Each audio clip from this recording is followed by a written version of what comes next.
Segment there in 60 Minutes. Is it not, people? Welcome to the show. Jeff DeForest with you.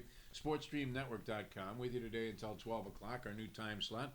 Few people found us yesterday, and whether it was by accident or by design, we appreciate your attention to it. As Jory's always telling me, and now I'm telling him, that this thing is going to grow exponentially over a short period of time. So we guarantee you're going to have a lot of fun with us here on SportsStream Network and SportsStreamNetwork.com. Those of you that are watching right now, hopefully enjoying what you see. And, it just comes from the old adage, it's always something, right? Gilda Radner, it's always something.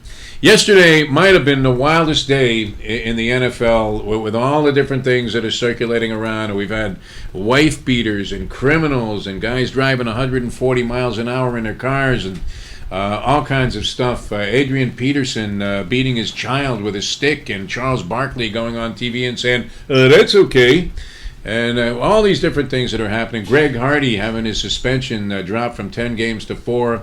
Deflategate, which is back in the news today. But I don't know that I've ever seen anything quite like this. And I've been covering pro football mostly here in Miami for the last 33 years. But prior to that, I had opportunities to cover the Rams and the Raiders when I was working in Los Angeles. I was around the Jets organization for a long period of time when I was working at Shea Stadium as a vendor, although I didn't have the kind of access that would allow me to roll into the locker room. We did witness that time, though, and this is the stuff of which legends are made. We did witness the great Dan Marino coming in for that 1968/69 Super Bowl AFC Championship game. And I'm selling souvenirs at a stand at Gate D at Shea Stadium, which is no longer Shea. Obviously, it's turned into Citi Field. And we're thinking, this was where the players' parking lot was, and they used to come in that entrance there to go to the locker room. And we'd see just about everybody. We're waving, hey, how you doing, Sherman Plunkett, whatever. There's, Emerson Boozer and all of the players that had lined up. They were in there. Maynard, Sauer, Pete Lamons, all of the great Jets that were part of that 68-69 championship team. And we hadn't seen Joe Willie. And it's getting to the point where it's about maybe an hour to game time. You're thinking with his knees, we saw that documented. With his knees, it's got to take him that long just to put the pads on and, get the various injections he did just so he could walk. And sure enough, looking like he'd been on an all-night bender, he comes in with a babe on each arm, fur coat, looking like, he had been just knocked out in a street fight, and starts out very slowly in that game. Jets looked like they were going down, and somehow rallies the team, and you're thinking, that's amazing. We came to find out later he really was on an all-night bender in the documentary that they had about Joe Namath, where one of the New York police chiefs, who oddly ended up being a police chief here in Miami, he actually sent it in. Him and the boys sent it in. He admitted to making a rather large wager just based on the inside information that Namath was nearly passed out at 3 in the morning outside some bar, had to be picked up, and somehow was able to play in a 1 o'clock afternoon game, a brilliant second half, and led the Jets on an unbelievable maneuver down the field at the end of the game, and the rest is history. Of course, Super Bowl III might be, other than the Thrill in Manila, the most influential sporting event that I've ever seen in terms of catapulting somebody into international recognition and crossover type of stardom. But this you can't make up. Here are the owners of the National Football League. They're in Chicago. Now, Roger Goodell, behind this cloak of hypocrisy that he's exhibiting at all times, but he'd be the first to tell you it's all about the fans. You know what? We don't care what anything, anybody says about our league. We're really here for you, the fans. Now, while that's being said, they're trying to sell you $25,000 personal seat licenses, so you'll have the rights to go and buy a ticket to see the stinking Jets play, who were 4-12 last year, and the only reason they got to that level was because the Dolphins laid down in the final game of the regular season in Week 17 in a disgraceful performance and allowed Geno Smith to look like the second coming of Joe Montana as he achieved a perfect quarterback rating. And that's a convoluted formula. I don't know how they figured it out, but somehow, 153.8 is a perfect quarterback rating. And Geno Smith just literally, people make the comparisons. Unitas, you could talk about any of the greats.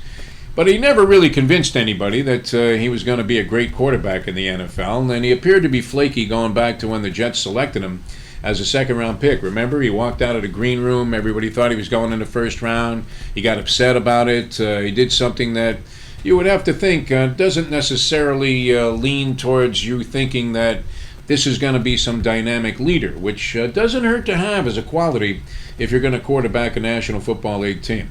So with all this going on, you got the owners in Chicago. They're talking about in 3 different cities. Oakland, which has forever been in this situation. San Diego, where you thought, well, geez, with Phillip Rivers and the way the team has performed, they seem to be at least always a reasonable playoff contender. But with all that going on, and now the St. Louis Rams, who ironically moved from Los Angeles. I remember covering the Rams, and I lived in L.A. when they made that move. I mean, Carol Rosenblum has got to be rolling over in his grave. Can you imagine? How did this woman do him in like this? She pushes him off the boat, Georgia Frontieri. Very mysterious. I don't know which is more mysterious in terms of having some kind of solution that you can buy into.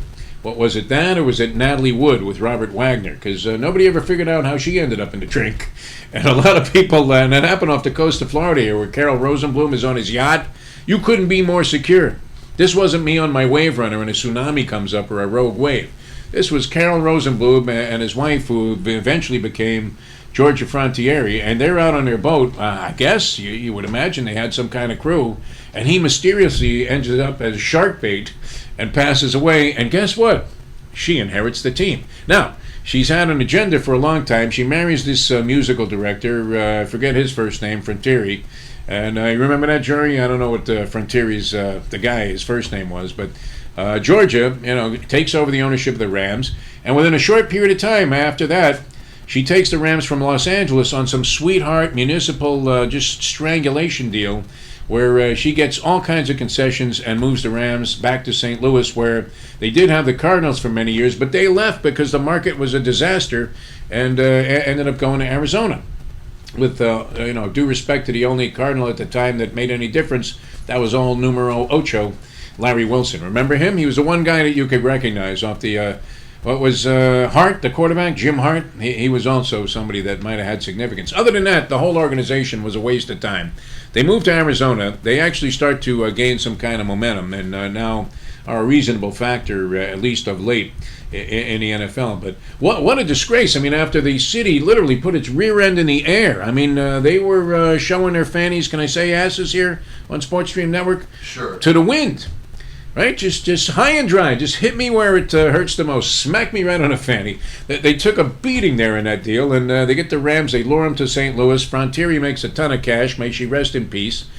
I believe I'm correct in saying that she's no longer with us. But anyway, and they get the team there, and now after some greatness was achieved there during the years where they had Mike Martz, this madman, as their offensive coordinator, they're talking about leaving to Los Angeles. Now, I spoke with a high-ranking NFL reporter, the great Jason Cole of Bleacher Report, today on my radio show this morning here in South Florida, which you can catch on iHeartRadio if you're around the country. If you really needed more of me, you can catch 4 hours of that during the morning on iHeartRadio. And then, of course, we're here dedicated now to being with you on SportsStreamNetwork.com every weekday at 11 o'clock. And as I said, the expansion is on. But I'm talking with Jason Cole on my radio show, and he says of the 3 teams that are being talked about as a possibility to move to Los Angeles, and did you see, Joey, the diagram of that stadium? Yeah, I did. What do they call that, where they do like the artist rendering of what the stadium's going to look like? We're used to that with athletes who are in court. You get the artist rendering. In fact, many years ago, that's how the Heat scouted their number 1 draft pick, the Miami Heat. They had a guy named Martin Murasep that they drafted out of like Latvia, and we were saying, well, you have any film on this guy? And the only thing they had of this guy was artist renderings. Now, he turned out to be a bust, so maybe that was an omen, a sign of things to come. But Cole was saying that St. Louis is the least likely team of the 3 that are talking about moving to L.A. But think about the magnitude of this. 2 cities are going to be stripped of their football franchise. This should have been the biggest news. People should have been screaming about this because they're going to go to more lucrative confines in Los Angeles. Now, beyond, too, that St. Louis was out of the mix, and I didn't press Cole on this, but I probably should have, because St. Louis, isn't it their owner, what's his name, Stan Kroenke? He's the guy that's building the stadium. So you would think if he was going to build a stadium in Los Angeles at his expense, it wasn't going to be to just rent it to the Chargers and the Oakland Raiders. All right, so that's going on. And then on top of that, you have the Brady hearing today. They're going in front of a very pissed off federal judge who's going to say, hey, listen, boys, Work this out here. I don't want to hear this case. I have ISIS maniacs running around. I got Hillary Clinton emails. I've got criminals. I've got white-collar crime. I've got all kinds of stuff. I got that driver, Castro Neves, he's not paying his taxes. He's pretending he lives in Brazil part-time. All kinds of crazy things that I have to deal with here. Bankruptcies, various things, shenanigans and charlatans and frauds and chameleons. I have all this stuff to deal with. And you're going to make me talk about and decide who's right in your differences of opinion about what should be done about some air being left out of the footballs. I keep hearing this, though, on that. Just an aside, a little parenthetical. I keep hearing this, that, and I attach some importance to this, some legitimacy, that the Patriots organization was way out of proportion in terms of the least amount of fumbles. What gets coaches fired? Turnovers. Get coaches fired all the time. They may be inept, but you know what? It's fueled largely by turnovers. You look at that turnover ratio, it's probably the most significant stat in professional football. So if you can avoid fumbling the football, that has to be an asset. There's no way that you could consider that that's not going to be a significant stat. That's probably the one that really jumps off the page over touchdown passes, over yards rushing, over first downs, over just about anything. Any coach will tell you that's worth half of his salary. We have to avoid turnovers. It's the most cliched thing that comes out of all of football. And it's a startling stat. I don't have it in front of me because, of course, we don't do a whole lot of research on this show. It's pretty much spontaneity off the top of my head. But if you look at that, they are like, light years ahead of everybody else in this particular category, the New England Patriots, over the last 5 years. Now, that's significant, and I could see where, when a guy puts a helmet on a ball, if it's got a little less air in it, it's probably less likely to pop out of there. I'm reminded of the line of the longtime play-by-play voice of the Miami Dolphins, the late, great Rick Weaver. It popped out of there like a wet watermelon seed. And you're thinking, I don't know what you're talking about, Rick, but I get it. Right? You got the watermelon seeds, you're trying to put them on a plate, and instead they fall all over the floor. That's the way it is. So I would imagine that there is something to that. That would be the one thing I could buy into if you were going to accuse the Patriots of doing this deliberately. Maybe it wasn't so much. Brady might have liked the balls a little bit softer anyway, but that fumbling stat is the one thing that I look at. Eventually, Ted Wells is going to hold that number up and say, you see, it did give him a competitive edge. But that's being decided today, and instead, all anybody's talking about is the fact that Geno Smith, projected to be the starting quarterback of the New York Jets this year, and not sure what level of credibility to give to this performance that he had in the final game of the regular season last year, but we've talked about it before on the show, and my partner, who's on his way back from a very happy and successful trip to the Jersey Shore, Jersey Kyle Martinez, diehard Jet fan, much more so than I am, or I don't know that he's a bigger Jet fan than I was ever in my days when I lived in New York, but certainly now. And, you're looking at Geno Smith and thinking, yeah, you can't be that good in one game. I don't care if the Dolphins were taking a dive. They could have been Jake LaMotta in that one fight that led to his title shot, where still the line comes from that movie. If you win, you win, and if you lose, you still win. I don't know that anybody could ever look that good in a game as Geno Smith did and be just a complete waste as a quarterback. But in terms of mental leadership, you can't necessarily suspect that he was going to be destined for any level of greatness when he owes a guy on the team. And, people are struggling to pronounce this guy's name, Anemka Pali. He's a linebacker, a scrub. He was drafted in the 6th round. He was going to be a backup with the ball club. He's been on the team. This is his second year he's going into. There was no guarantee he was even going to be around. Maybe he makes it as a special teams player, but certainly wasn't an invaluable member of the New York Jets roster. So Geno apparently owes him $600. There's a beef. Geno was supposed to go and do some charity event. He said he would be there. Anemka Pala pays for his airline ticket and his accommodations. He has to lay out the cash. Geno says, listen, I'm sorry, something came up. I can't go, but I'll give you the money. I'll give you the $600. $600 to an NFL player, you're thinking to yourself, the minimal salary, the least a guy can make on a rookie contract, first year in the National Football League, is $435,000. That's enough to get me through a lot of losses at the track and probably have me flush so that $600 doesn't mean a whole lot to me either, at least at the time. Now, he doesn't know that he's going to get that this year because he hadn't actually made the roster yet, and it's speculative whether he would have made it. And I think what we're going to come to find out, and this is strictly hypothetical, is that the Patriots were somehow responsible for this. That somehow they paid, and they saw Geno coming on. They saw the tape of last year's game against the Miami Dolphins. They figured, you know what? What's the best way to sabotage their season? Let's get him out of there. So they see Anem Kapala, and they realize he's not even going to make the team. They say, listen, what does he owe you? $600? We'll give you $60,000. You punch him in the face. Make sure you hurt him bad, though. I don't know. I mean, is there any legitimacy to that? I think eventually Ted Wells will be doing another report on the Patriots. They'll lose their next 100 years of first-round picks because they tried to sabotage the team. Now, the evidence against that, and I would imagine their defense will be a simple one, and that is, why would we want to knock out Geno Smith? He sucks. But what quarterback? Can you imagine? I mean, we had some maniac here, Brandon Marshall, who actually, you would have expected that the guy that threw the punch would be Brandon Marshall, no? Maybe a couple of jabs and then boom, the right hand right on the chin. If that happened in the Jets locker room, you'd say, okay, he forgot his medication today. He's bipolar. We all know he's crazy.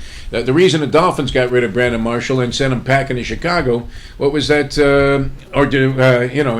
He was in, Denver last year? No, he went to Chicago. He was originally with the Denver Broncos, came down here to the Dolphins. The Dolphins let him go, and I have this on inside information. I can't reveal my source. I'm kind of like Greg Anderson. No, I know nothing about Barry Bonds, and I'm not talking. How many years did that guy do, by the way, in the slammer to protect Barry Bonds and not be the guy that had to, under oath, say, oh, no, he never did any steroids. What, are you kidding me? Meanwhile, the guy's got nothing but visa stamps from Mexico City, where he was down there with El Chapo, gathering up whatever drugs he could find and inject into Barry to keep him going. At 45, he's hitting 70 homers. Just absolutely ridiculous. But, the thing would be that maybe the Jets are better off. And that they set this up themselves. I wouldn't put it past Woody Johnson. They now have Fitzpatrick. What is it, Ryan Fitzpatrick, who was playing for the Bills, got a big contract. He looked pretty good for a dude out of Harvard. That's always the thing with these Ivy League guys. You say, really? You're going to play Jay Fiedler at quarterback? He's out of Dartmouth. He doesn't know anything about this stuff. He's not going to last. And Fitzpatrick, there was some speculation that maybe what he was doing with the Buffalo Bills at the time was a bit of an illusion. And there's another little conspiracy theory that's in play here, if you think about it. This is getting juicier as I talk about it. But there's another conspiracy theory in play, which is that Chan Gailey, who was the head coach of the Buffalo Bills at the time that Fitzpatrick was prospering there as quarterback, actually might have preferred, even though Geno was named as a starter, Fitzpatrick to start. So maybe he had something to do with it. It certainly would have been easy to buy off Anem Kapala since he was so concerned. I mean, he was taking a fit over $600 that Geno owed him. Other side of the coin, too, if you're any kind of a leader, just give the guy the $600. You know what? If Jory owes a guy $600, you know what he does? He says, hey, I'm sorry I forgot about you. I didn't mean to insult you. Here's $1,000. Take your wife out to dinner, and now we're squared on the $600. Borrow the money off some loan shark. Do whatever you have to do. But don't get yourself cold-cocked in the locker room. Imagine if Brandon Marshall, when he was a Dolphin, and I started to say he was seeing green men on the wall when he was walking around in the locker room there. We've had a few guys that were, legitimately crazy. I mean, could have been capable of anything.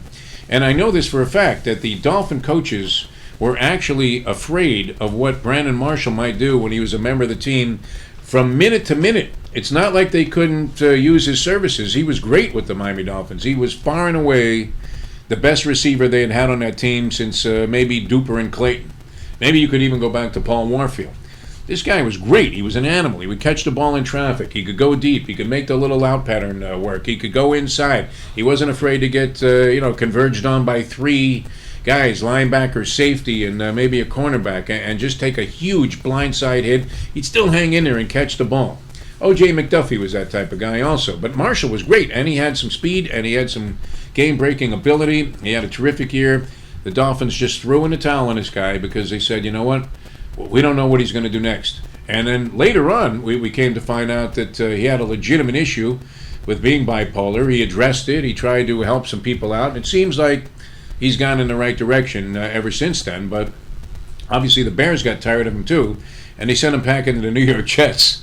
So, yeah, that wouldn't have been out of character. I mean, if this had come from any other, if it had been Marshall punched Geno Smith in the face, I would think yes. But could you see somebody walking up to Dan Marino or Peyton Manning, a member of their own team, and breaking their jaw?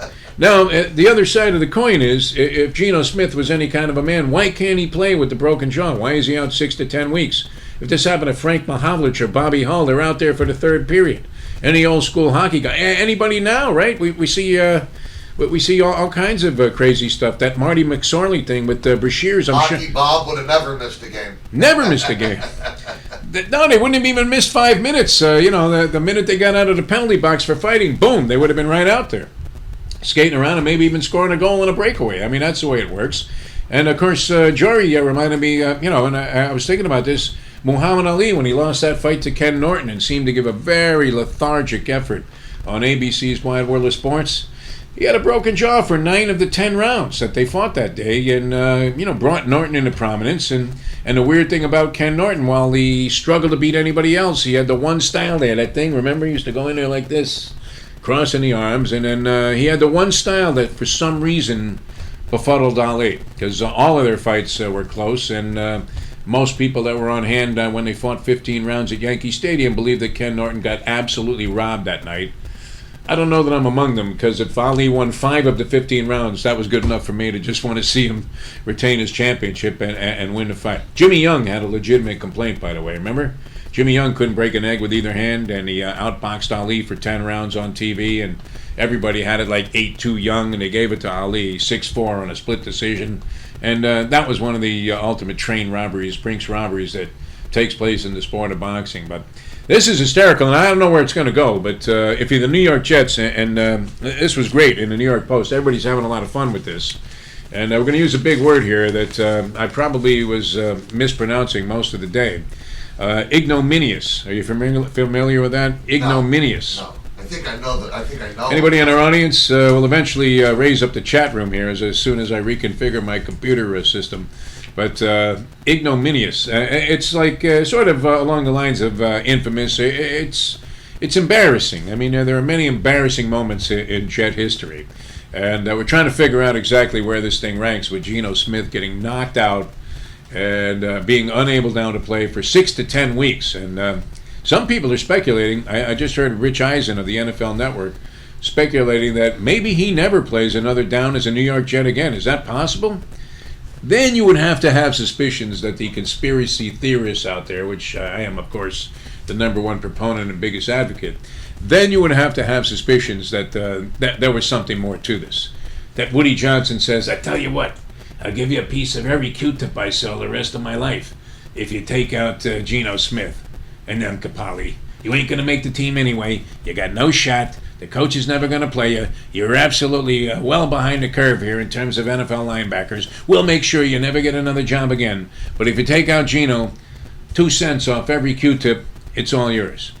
That'd be worth it. That was like when 50 Cent ended up getting a piece of vitamin water, not knowing for a second that the owner there, who's in thoroughbred racing, Mike Rapoli, was going to sell vitamin water for like $8 zillion to Coca-Cola, and that he was going to become a rich man just by having to be at the right place at the right time. All right, so here we go. With apologies to Jersey Kyle, Joe Namath, and everybody else, anybody who's a Jet fan in our viewing audience here on Sports Stream Network, the ignominious moments in New York Jet history. They have the fake spike listed at the top. Now, I don't know if these are in any ranking order in the New York Post. The fake spike, you'll remember Marino comes to the line of scrimmage. It's an important game against the New York Jets.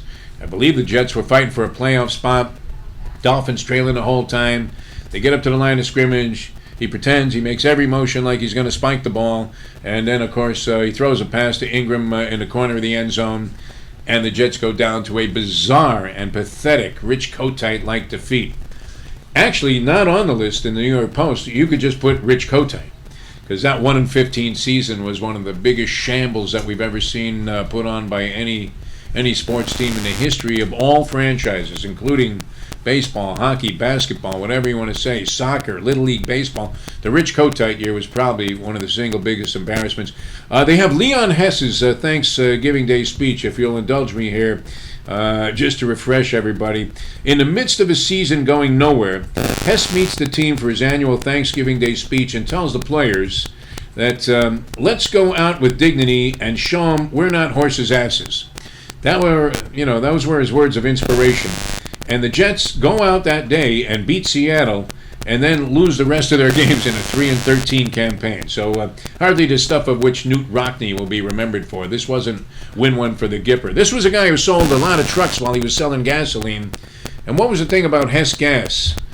It was cheap, right? I mean, that was the whole deal. But the whole thing was like if you bought enough of it on a frequent enough basis, you got one of those little trucks with the Hess oil trucks that they used to give away sometimes as souvenirs at jet games that you attended. The Young Wanna Kiss You, that was bad. We mentioned Joe Willie before, kind of embarrassing. Susie Colbert on the sidelines. Joe's whacked out of his mind. He's had like 4 bottles of Ripple. Looked like some stumble bum. And he says to Susie Colbert, "I just want to kiss you." That was embarrassing. I don't know if it equates out to quite this. Sal Alosi tripping up was a friend of ours, Nolan Carroll of the Dolphins, who got tripped up on the sidelines by the Jets' strength coach at the time.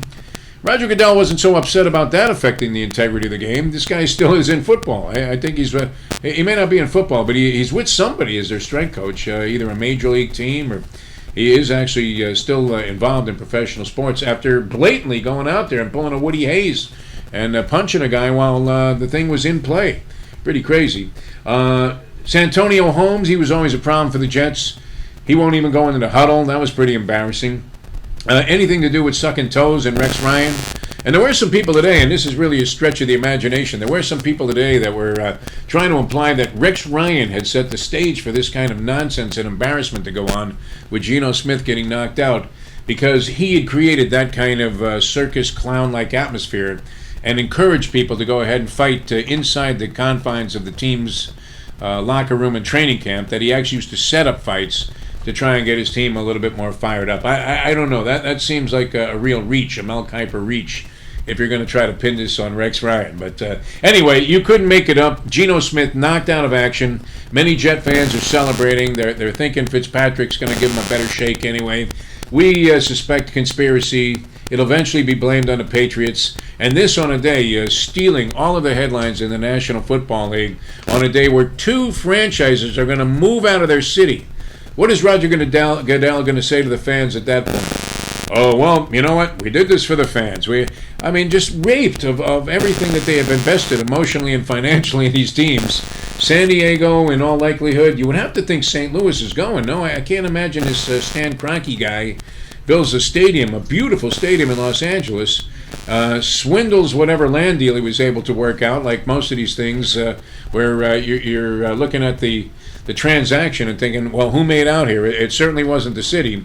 And then on top of that, they're going to end up leaving the area and leaving the team or leaving the city without any kind of a team whatsoever. That's St. Louis and Oakland. And this news about Geno just eclipses all of that. We're going to take a time out. We'll come back with more here. SportsStreamNetwork.com. I'm Jeff DeForest. Glad to have you with us. And as we said, growing like a weed behind the auspices of the great Todd and Jory, and lots more coming up here on the show. So stick around. We'll be back in about 5 minutes and take up until 12 o'clock here on SportsStreamNetwork.com. I do feel like it's an Andy Rooney thing going on here because I got a little disheveled. I got the paper. I got the newspaper, and I'm almost thinking about starting out the next segment with, you ever wonder why the little rabbit is called Rusty at the dog track? Rusty. That would imply that it wasn't working properly, that it was somehow flawed.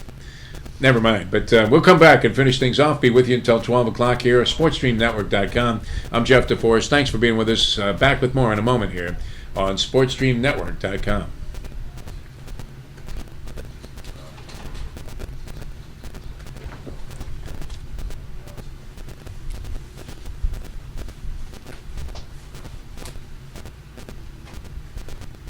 All right, sensational people. Yeah. That's a good rap. There's one hand on the microphone. Now that was the name of the show, DeFo. One hand on the microphone. Yeah, we can use that song.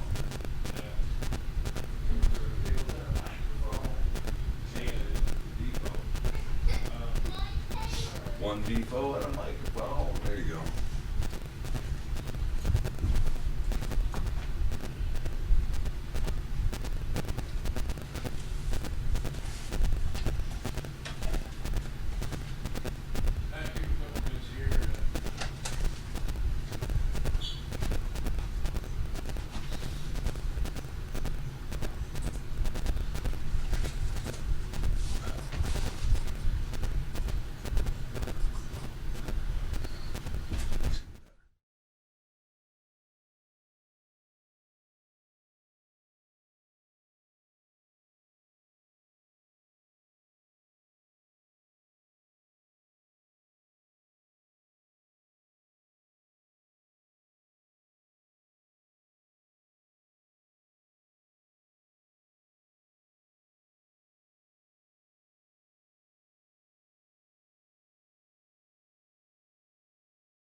every piece of it.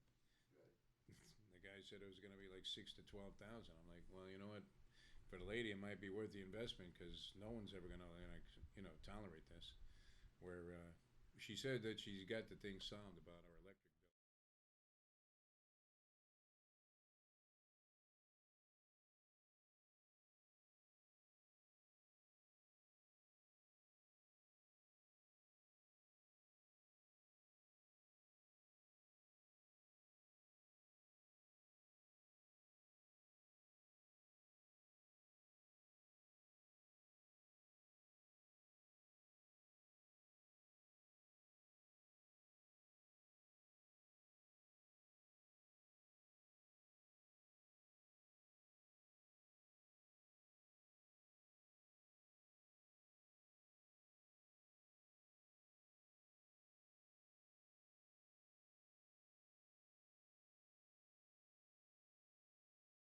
All right, let me see where I'm going, and we'll get this going again. Oh, okay. This is good. All right, whenever you're ready there, Joy Man, we'll give these people 20 minutes of what we hope is verbal greatness. You tell me. You're ready. You're good. All right, welcome back to the show. We had a chance to catch our breath here, and we'll be with you until 12 o'clock. Jeff DeForest with you. We operate out of South Florida. Here, actually, literally in a boiler room somewhere in Lighthouse Point, and having a good time being with you, as always, on the show. Friday, we'll do our usual thing from Gulfstream. We are going to keep this time slot as the permanent position for this show, and then as we grow and expand, who knows what can happen after that. We'll be bringing you all kinds of talent here on SportsStreamNetwork.com, and should be a lot of fun. I would imagine, too, and, far be it from us to stray from degeneracy and degenerate behavior. We'll come to you from Gulfstream on Friday, and we tend to talk a little horse racing during that period of time. But this is the time where guys start to get the shakes, is it not? We're talking about gambling on preseason games. We have a slew of them. I think they're, I'm going to check my NFL schedule here. Are there not a slew of NFL preseason games taking place tonight? Check the schedule here for. I know there are a bunch of them that get underway tomorrow. It might be tomorrow night where it all gets underway. I know the Dolphins are playing the Chicago Bears on the road, and that'll be their first preseason game. And we were curious to look at the line for that thing, and there's. I'm trying to get the schedule of the games here, and I'm pretty sure it all starts tomorrow, but. Yeah, they have nothing scheduled for tonight, at least as far as I can see here on this NFL site. But, it's going to be great. And a lot of people have the shakes. You want to make a wager on a ball game, and you've been dying to do it all year, and you'd have to be reluctant to pull the trigger on any kind of a bet. But I had a guy call me today, and he made some sense, because we've been looking into and investigating patterns on this forever. And this has been a habit of mine. This is something that I've been doing for a long time. I spent my entire junior year at Syracuse University. My parents, Dad, I'm sorry to admit this now, and it was nice of you to fork over the tuition money, but I had spent my entire junior year at Syracuse University trying to decode the fix with a friend of mine, a guy from Nutley, New Jersey, who also was not inclined to attend a lot of classes. We spent our entire junior year trying to decode the fix at Vernon Downs, the local harness track, which was about 30 miles down this Roberts Louis Stevenson type of road, where you were wafting through snow and trees and dangerous curves, and that was to get to just a horseshit harness track in the middle of nowhere, where we actually thought that the local cigar store and tobacco store that was on the street there in the little town that serviced the students of the university, had a couple of bars there and pizza shop, ice cream, which was a waste of time there because your lips were frozen shut from, I would have to say, from August on at Syracuse. It was right there in the snow belt. But we found a place. We swore it was a bookie joint, and we couldn't find any reason to go in there because nobody smoked that type of tobacco at that time. Now, if it's still there today, they're probably doing a bang-up business. It was only the occasional philosophy professor that actually smoked tobacco in a pipe. We might be inclined to buy some of those wooden pipes, but people had much more sophisticated ways of smoking pot at the time. And there was nobody, absolutely nobody smoked cigars. For some reason, cigars were taboo. That's all these guys were selling. So you're thinking, well, how are they maintaining when the other places are packed with students all the time, spending their parents' hard-earned cash in pursuit of any kind of self-gratification, whether it be alcohol or various forms of fast food.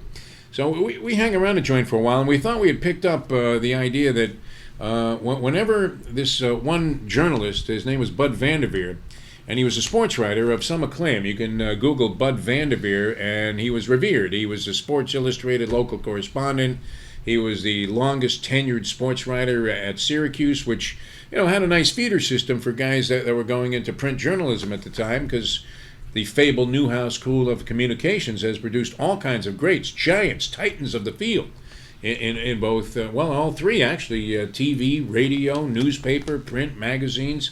Zillion guys have come out of there, including the great Bob Costas, and you had other crossover stars that were involved in the media. Rod Serling was a Syracuse guy.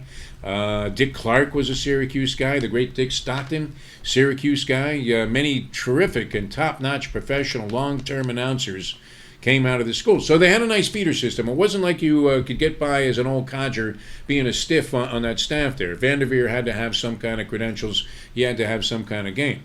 So they had reduced Bud Vanderveer, the great journalist, celebrated journalist, down to putting harness picks, and they weren't on the sports section, but he would pick 3 races on the front page of the newspaper. Harness racing, imagine this, on the front page of the newspaper, above the masthead. It would have Bud's Vernon View, and it was a picture of this old fart with a pair of binoculars looking down supposedly on the track and giving you winners. So we noticed a pattern after a period of time. We were pretty good at mathematics and probability, and we happened to notice a trend, or so we thought, that every time Vanderveer put a horse and picked a horse for third that had absolutely no shot, did not deserve any credence whatsoever as far as finishing in the money in a race, we noticed that those horses routinely won at huge prices. So we found one day named Wheat Hauler, and we looked in the program, see what he's been doing in his recent past performances. You could not be a bigger equine atrocity than Wheat Hauler was. He had never been on stride at any juncture of any race. He was one of these harness horses that's galloping before the gate even takes off. And this was a pattern that had gone on, persisted, not even into just the recent past, but maybe throughout his whole career. He had 1 win in 67 starts. There's no way anybody that was even a semblance of sane could possibly tarnish their reputation by suggesting above the masthead of the Syracuse Herald-Journal that this horse was going to finish in the money. So we, after studying this for many, many months, the better part of our junior year, I think we were already deep into the second semester, we decided to go out there and unload every dime that we could gather on Wheat Hauler in the first race at Vernon Downs that night. And we go and we borrow money, we do everything, every drug dealer we know, hey, Manny, come on, man, I've been buying off you forever, man, you got to give me $200 tonight. We go out there, I don't know, we might have accumulated about $500 or $600. Which was a pile of cash in a day. This is circa like 1972. And we go out to the track, and we bet on Wheat Hauler, who's dead last as usual, but hasn't broken stride. And they go around, they call this thing a Miracle Mile. That was the surname there for Vernon Downs. It would be Vernon Downs the Miracle Mile. We thought it was named that aptly because there was no horse that ran there that could run a mile. But and that was, and certainly Wheat Hauler would qualify as the worst, the most inept nag that had ever competed in a legitimate race of any kind, whether you're talking thoroughbred or harness. Zippy Chippy looked like Secretariat compared to this horse, the horse that in thoroughbred racing lost like 105 in a row before they finally set up a race. I think he beat Terrell Owens in a race, and they counted it. So, make a long story even longer, as we fill valuable time here on SportsStreamNetwork.com. We go out to the track, we bring every dime we can, we unload. We bet Wheat Hauler to win, Wheat Hauler in the Daily Double, Wheat Hauler in Exactas, Wheat Hauler in Trifectas, Wheat Hauler in Superfectas, Wheat Hauler in Quintafectas, Hectafectas. We had Wheat Hauler in the Twin Pick 10, Wheat Hauler all across the board. Dead last all the way around, just trotting along. Our money's going up in smoke. We're figuring what city is far enough away that we can go to, because we'll never be able to pay off these debts. It's kind of like the old thing with Lee Trevino, where he says, this isn't pressure here. If I miss this putt, it's a difference between me making 50,000 or 100. I'm perfectly happy to make 50. It's when you earn a $5 Nassau and you don't have the $5. That's when you have to worry. That's real pressure when you're out there on the golf course. So we're starting to feel it a little bit. I was getting a flop sweat, and I was thinking, what's far enough away? Maybe we can move to Florida. That's where most disgraced criminals end up, right here in the sunny state of Florida. It's the reason we have no laws of extradition. You can't get a guy out of here no matter what he does. You could murder 6 people, and if you come to Florida, oh no, we can't do anything about that guy. So sure enough, Weed Hauler at the top of the stretch pulls out, passes everybody as if he was Cam Fella, and wins the race and pays $86. We're euphoric. We come back to the campus there that night with about 8 dimes altogether, which then would be the equivalent of running back home with about 100,000. And we're the celebration of all campus life for the rest of the year. We never attend another class. We're getting all the hot babes. We're buying cars. We're paying for everything. Every party. We were like DiCaprio to these poor schnooks that were out there trying to just go out there and legitimately earn a degree. We could have even bought a degree. That's how much money we were flush with from this thing. And we only come to find out later that there was no credibility to our theory. That the tobacco store was not a bookmaking shop, that there was no inside information, and that Vanderveer was just a guy that was experiencing Alzheimer's, and every now and then he didn't even know what to do. He just threw any horse up there on the above the masthead. There was no fix on that race. So that's what happens. I mean, sometimes you buy into a theory that has no merit whatsoever, and then it turns out okay for you because you've been going wrong the entire time, most of your life, and finally, when you really believe something that's a pure fairy tale, it turns out to be the thing that leads you to your biggest score. That being said, I think I'm seeing something, and a caller called me this morning on my radio show, and I think we're seeing something that you can believe in preseason football, and that is this. Always take the under. Is that the way to do it? Look what happens. I mean, they're making these numbers. It was 34 in the Minnesota-Pittsburgh game that opened up the Hall of Fame game. Now, what happens, right? Normally, if you bet an over in a football game, you want the team to accumulate every point they possibly can. You would literally throw like a lead weight at your television set if on a 4th and 3 from the 10-yard line, the opposition's 10, the guy didn't kick the field goal and put the 3 points on the board. Come on. We know that the NFL is just a bastion of conservatism when it comes to coaches. They always wimp out and take the easy score. Oh, yeah, we had to put some points on the board. That's what we were looking for there. But, Coach, it was on the goal line. You had 4 shots. No, we took the field goal early to assure the fact that we would put some points on the board. That's always the mentality, except in the preseason, where coaches, they want to try stuff. They don't care about the outcome of the game. They'll try to convince you, oh, yeah, we really wanted to win that one. And then you see the other team going for it on 4th and 7 from the 50. And you're thinking, I was dumb enough to bet the over in this game? So I'm thinking there has to be an inordinate number, just some wacko percentage of unders that happen this first week of the preseason. Now, that may be a curve that corrects itself in the second week as they say, well, we're going to play our starters a little longer. We're going to throw some passes, see if we can hit some deep balls. You've got top-notch wide receiver going out there, some guy that can flat-out fly, going against a guy who's going to be a mailman at the end of the preseason. He's just in there to fill a roster spot on a 115-man roster. So maybe that's the one pattern that we can buy into in preseason football. That being said, and a lot of people dismiss it, the guys in the media, what we always tell people, I do this all the time on my radio talk shows, hey, don't buy into anything. Don't get too carried away. So-and-so's looking good. He may not even make the team. That there is nothing of any substance that you can take away from a preseason game and watching it, so don't worry so much about it.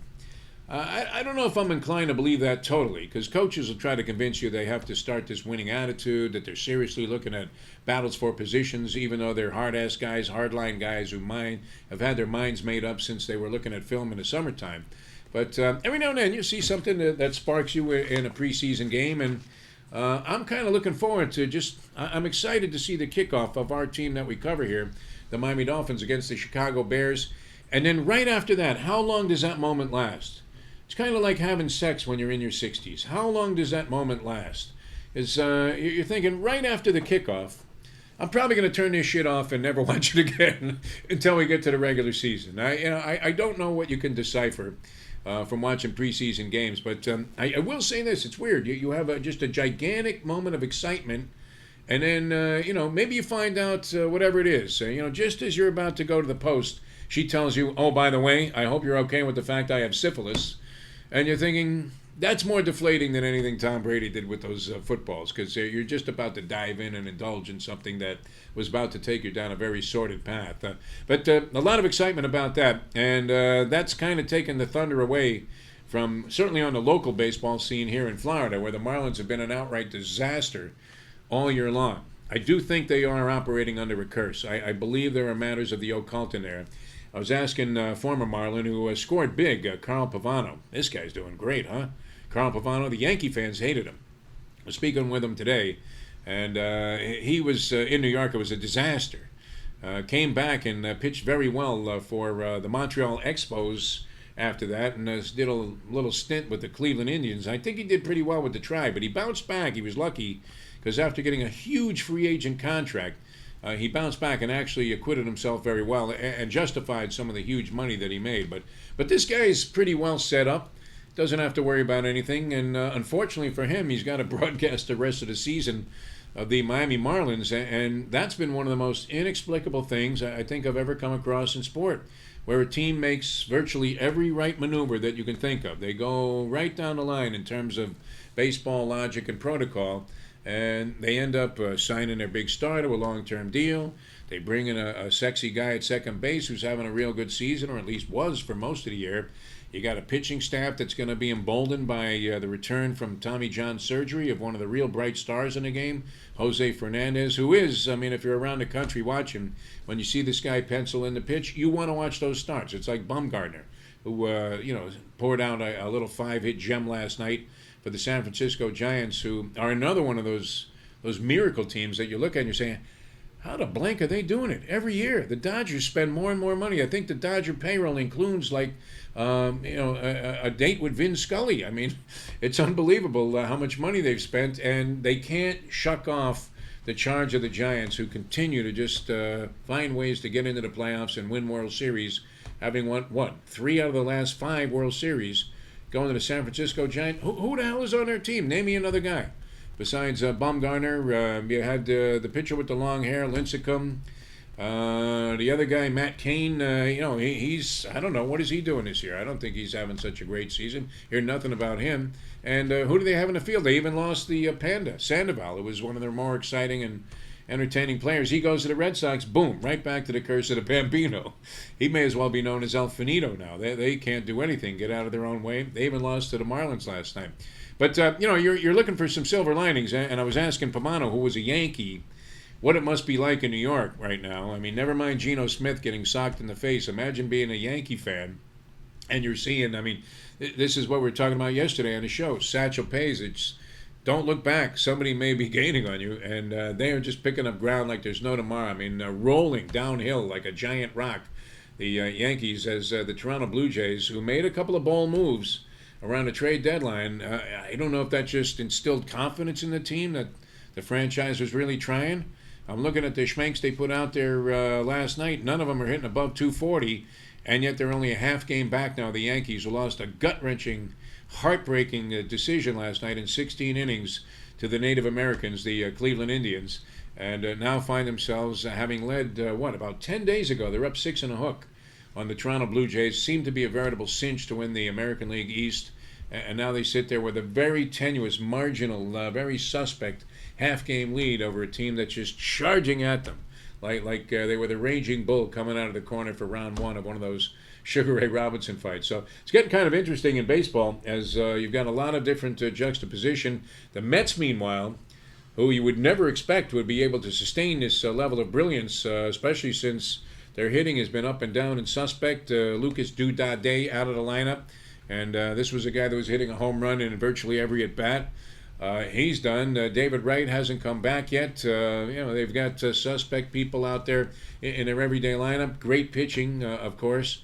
But they now have a 2.5-game edge on the Federales, the Washington Nationals. And that has to be one of the interesting stories of the season, because maybe you thought the Mets were going to be better this year. I don't know that anybody saw them as a division-winning team. And then beyond that, with their pitching, they would be a very dangerous factor, you would have to assume, in the playoffs. So that could be the thing to watch. If you asked people a month ago in New York which team was more likely to do something towards the postseason or even in the postseason, nobody would have said the Mets over the Yankees. But that's where we stand right now, with the Yankees facing the very strong likelihood that they don't make the playoffs at all after playing remarkable baseball. Do you think there's anything to the theory, and I've had this conspiracy theory all along about A-Rod, that he was juicing, he was doing something. He was gargling with deer antler extract or something that may not have been a banned substance or something that goes undetected under the radar. They got USADA, I mean, all over this guy like he was Lance Armstrong, and supposedly that was the great storyline. Oh, he's clean now. Meanwhile, guys are firing off prison sentences at almost anybody that was in A-Rod's entourage because, their passport was stamped Mexico City. And, they literally were going to like El Chapo's lab and finding stuff that could help him hit a baseball. But here he is. All of a sudden, this guy looks like Old Man River. He can't get out of his own way. He swings the bat like it was, a piece of lumber up there. And can't do anything. And the Yankees are fading. And you're thinking it's only a matter of time before they discover what it was about Alex Rodriguez that he was taking that inspired and fueled him to that great first half of the season. That comeback player of the year thing, I think, is hasta la vista baby right now, as he is just staggering to the wire, and I don't know if he's going to come out of this slump. But got to be a few nervous people there. You would think Brian Cashman, that's it, right? His contract's right in the shredder. If the Yankees missed the playoffs after getting off to such a hot start, and they were writing an unbelievable story throughout most of the baseball season. But that's heating up. That's getting interesting, and we got football around the corner. So lots to talk about on tomorrow's show. I'm glad you guys were able to be with us. Jory, fine job engineering as always. Man was asleep over there. His head was on the desk. Hey, you done yet, thief? Everybody celebrates the minute we finish. So thanks for being with us. We'll see you tomorrow right here on SportsStreamNetwork.com at 11 o'clock, Friday from Gulfstream Park. Lots more big things happening here. So all you people that are inclined thinking, hey, should I sign that letter indicating I want to invest? Go ahead and do it. I'm recommending it to you. We'll be here for a long time, and glad you guys could join us here in our new time slot. I'm Jeff DeForest. Thanks for watching, everybody. We'll see you tomorrow right here on SportsStreamNetwork.com.